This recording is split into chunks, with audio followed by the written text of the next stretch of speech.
ძალიან ხშირად სახსრების და კუნთების ტკივილის დროს პაციენტები იღებენ ექიმის დანიშნულებით ან თვითნებურად ანთების საწინააღმდეგო არასტეროიდულ მედიკამენტებს, რაც იწვევს არტერიული წნევის მატებას.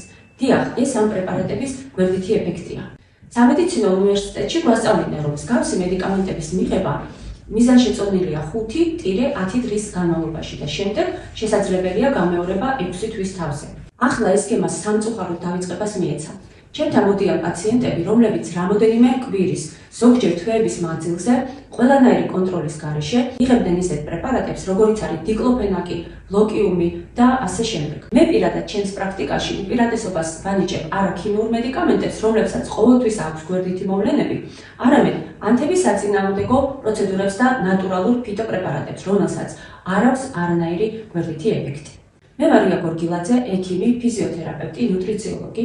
დაგეხმარები გაიუმჯობესო ჯანმრთელობა წამლების გარეშე, კონსულტაციაზე ჩასაწერად დამიკავშირდით პირად შეტყობინებაში.